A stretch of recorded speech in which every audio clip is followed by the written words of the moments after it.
E eu trouxe para encadear aqui um bocadinho em tudo aquilo que vocês vão ouvir hoje.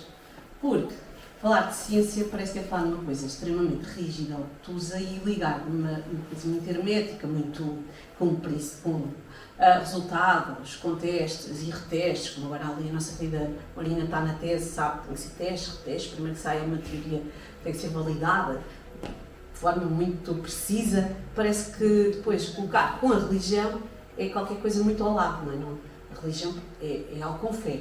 E a fé, não há testes, retestes, ou se tem ou não se tem, não é? Portanto, é difícil. Então, porque uma psicóloga? Aqui esta segunda-feira estava a dar uma catequese a uns jovens, um convite também da nossa família, aqui, o querido Padre César que me convidou para ir falar com os jovens e esperava que a reação deles fosse mas ciência, religião, a psicologia, então, mas e a psicologia, comportamento? Mas depois eu dei a explicação e eles aceitaram logo tudo muito bem. Portanto, ou não estavam muito interessados ou foi muito claro. Foi muito claro. Pronto. Porquê? Porque esta questão dos comportamentos, esta questão dos hábitos, dos vícios, nos levam claramente a fazer escolhas. E essas escolhas beliscam um bocadinho neste nosso ser espiritual, não é? Nesta nossa existência espiritual.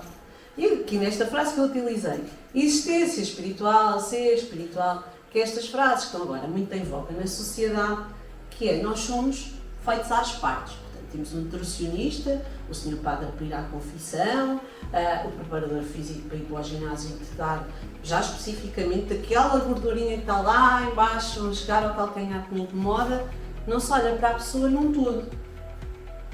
Percebem isso, não percebem? A sociedade agora vai-nos vendo assim às partes, assim, aquela minha parte de eu, Brígida, a trabalhar, eu, Brígida, mãe, eu, Brígida, dos chefes, parece que é assim todas as partes, não é? Então isto, o Padre Luís estava a dizer que nós andamos aqui, o Espírito Santo anda aqui, nós andamos aqui há uns anos, aqui, já vai anos aqui, e o que é que nós fazemos, e os jovens precisam, e vocês vêm aos retiros, e dá, e é bom, mas depois parece que falta, parece que há uma quebra, parece que não está no todo, parece que depois no conjunto, onde é que isso... Sim, eu vou seguir isso no meu dia-a-dia, mas e aquela outra parte, e aquela minha tendência humana, e aquele comportamento, e aquele bocado venial que é ligado àquela emoção, e que eu ainda nem sequer reparei que ela é ligada àquela emoção.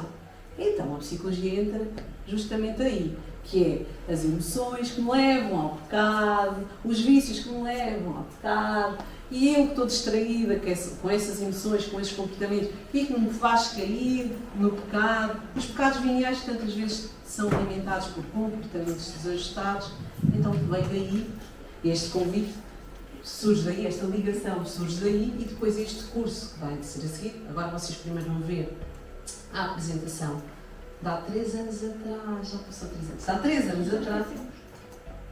Já se esqueceu, portanto, eu não...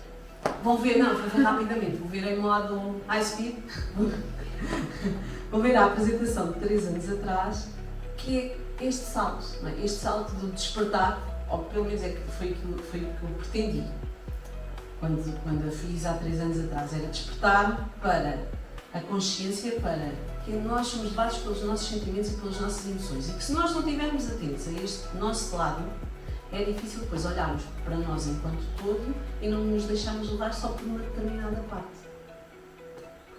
Foi complexo que eu disse agora. Por exemplo, eu até fiquei agora aqui um bocado irritada com essa história de estar aqui agora tenho que falar sobre uma coisa e eu estava preparada para ser outra. Essa é a minha irritação, esse meu sentimento, essa emoção que veio, e se eu não a controlar, se alguém agora fizesse uma pergunta, eu iria responder como? Bruscamente, poderia ou não poderia. Ainda para mais, se for uma tendência minha, ser uma pessoa irascível, que se irrita com facilidade, que responde bruscamente, mais facilmente eu ia atrás daquela emoção e mais facilmente eu ia ter esse comportamento, que depois vai levar a um bocado, certo? Da ira. É, não é? É, por favor, não adormeçam. Tá? Então já falei de sentimentos, já falei de emoções. Isto vai andar para a frente. Então, o que é que são emoções? Sabem? Um conjunto de reações. Que legal! Pois é, as emoções é algo que não são, eu a seguir vou colocar num slide a dizer a diferença, mas eu vou já dizer. As emoções e os sentimentos não são a mesma coisa. As emoções é algo rápido, que aparece, que eu não controlo, que normalmente até me invade, e aparece e fica. Pum! O sentimento pode ser que venha a seguir a uma determinada emoção. Agora, nos relacionamentos humanos, às vezes nós deixamos-nos levar pela emoção.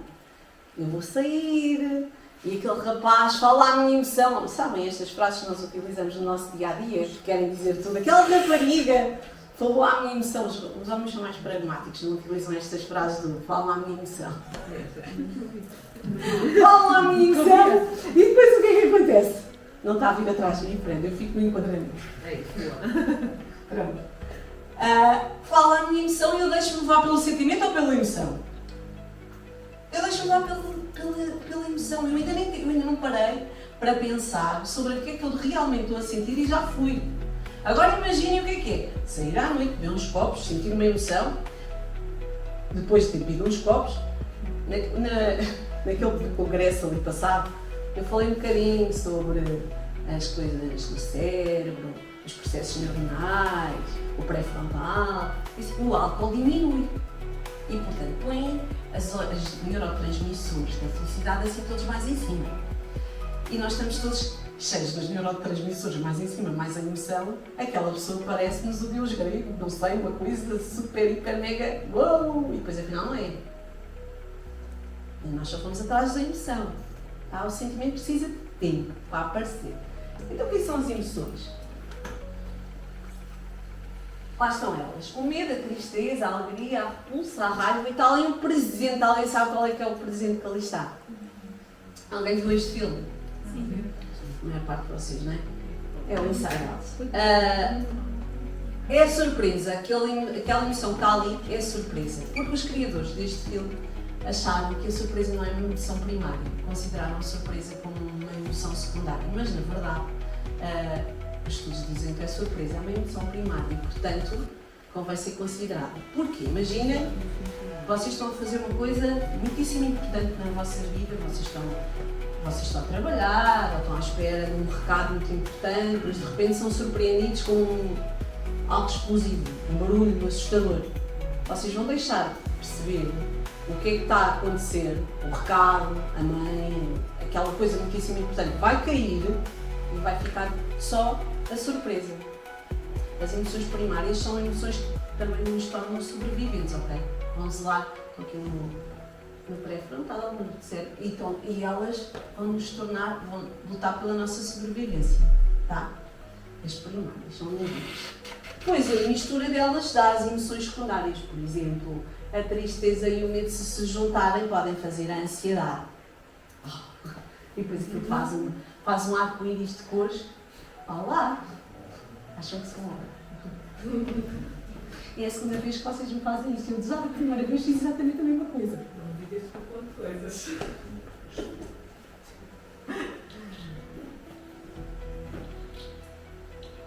Os sentimentos, como eu já vos disse, são as emoções racionalizadas. Portanto, um sentimento é mais demorado, portanto, é algo que é mais elaborado pelo cérebro. Já foi ao cérebro, já foi elaboradinho e nós já conseguimos identificar de uma forma diferente. A emoção é muito mais difícil de identificar, o sentimento não, é mais fácil, porque já foi elaborado.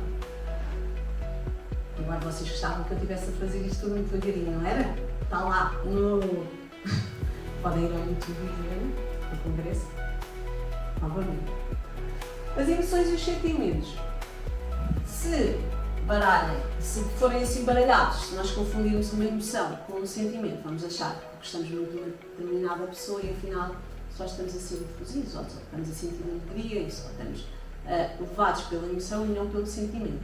Portanto, nós precisamos estar muito atentos àquilo que nós sentimos, justamente por causa daquela questão de as emoções e os sentimentos levam-nos aos vícios e levam-nos a ter determinados comportamentos que podem não ser aqueles que são inicialmente a nossa vontade. Ok? Falei também o que é o amor e tenho um vídeo espetacular que vai estar aqui sobre um casal de noivos a falar sobre o que era o amor e nesse casal de noivos acontece, estão casar. O padre faz aquelas perguntas se ele vai aceitar a esposa na alegria, na tristeza, na pobreza, na saúde, na doença. E depois uma fica assustadíssima e diz, não, claro que não, na pobreza, na doença, com uma borbulha, não, nem pensar. Eu quero como ela está aqui agora.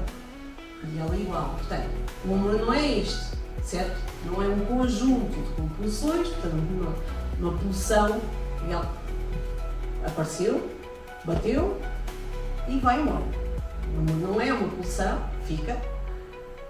Não é um conjunto de desejos, não é um conjunto de emoções, não é um conjunto de sentimentos e também não é um conjunto de comportamentos. O amor é uma decisão. Vocês dizem assim, o que é que ela está para ali a dizer que agora esta foi difícil? Pronto.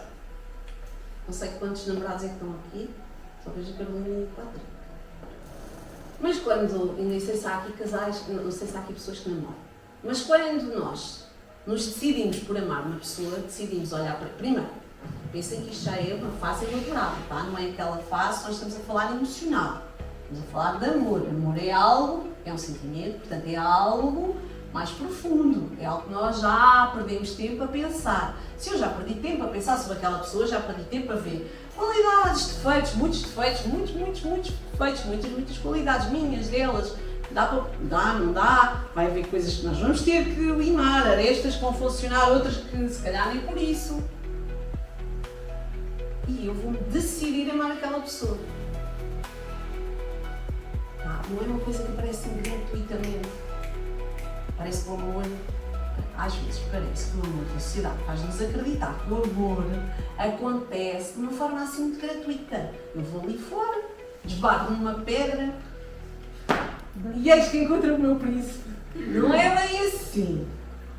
Não é bem assim, porque depois o príncipe vem cheio de coisas e eu também estou cheio de coisas e depois eu tenho de decidir que quero amar aquelas coisas todas.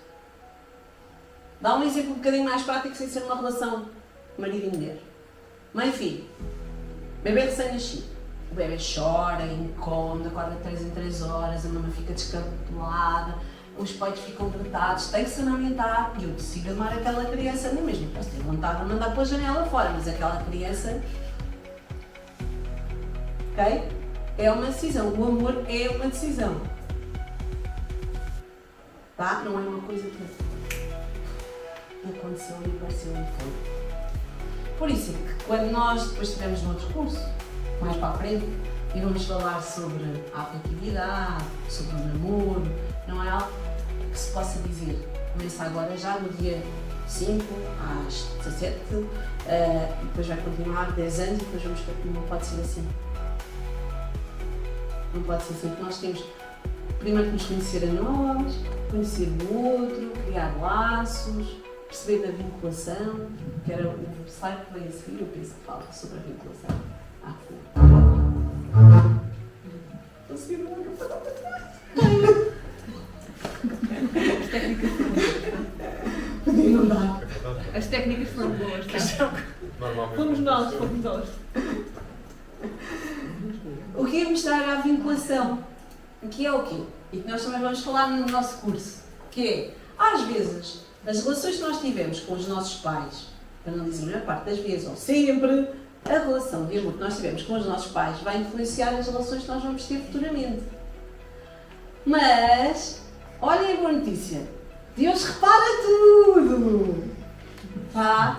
Nós vamos crescendo, nós vamos nos relacionando com as amizades, nós vamos crescendo na afetividade e Deus põe tudo no lugar. E atenção, mesmo todos nós temos aí algumas coisinhas. Aqueles que têm feridas emocionais porque foram nas primeiras relações, portanto têm uma vinculação insegura, porque a mamãe era ansiosa, ou porque o papai não estava sempre que a criança precisava, ou a seguir, quando tem consciência disso, depois a seguir decide-se passar por cima dessa sua característica e amar o outro com essa sua falha, sabendo que não pode esperar do outro a minha complicação, sabendo que não pode esperar do outro que ele preencha esse vazio emocional que a pessoa tem. Perceberam nada, não foi? Vou explicar um bocadinho, só um bocadinho, tá? Isso depois tem que ficar para quando nós estivermos no curso. Bem? Portanto, só vou explicar um bocadinho. Eu tenho vazio emocional. Aliás, tenho vários, mas eu tenho vazio emocional. Sou insegura. O que é que o meu marido tem a ver com isso? Muito pouco, porque eu é que tenho vazio emocional, certo? Se eu sou insegura, qual vai ser a minha tendência? Controle. Controle. Eu preciso que tu me tranquilizes, eu preciso que tu me digas onde é que estás a determinada hora, eu preciso saber com quem é que tu estás, eu preciso saber que horas é que chegaste, eu preciso saber... Olha, às vezes são assim coisinhas subtis, tipo, quando chegares dá-me um toque, é só para saber se tu chegaste bem. São assim coisinhas muito pequeninas que acontecem, sabe? Onde é que está a insegurança? Está em mim. Se eu não me permitir trabalhar esta insegurança com Deus, vocês acham que vai ser o meu marido que vai reparar? Se esta insegurança vier de um vazio emocional, de uma falha com o pai e com a mãe, enquanto eu não perceber que ela lá está, e enquanto eu não me perdoar, o meu pai e a minha mãe, me perdoar, porque aquela coisa está ali, me dói, me incomoda, vocês acham que eu vou andar para a frente? Pois não, não vou.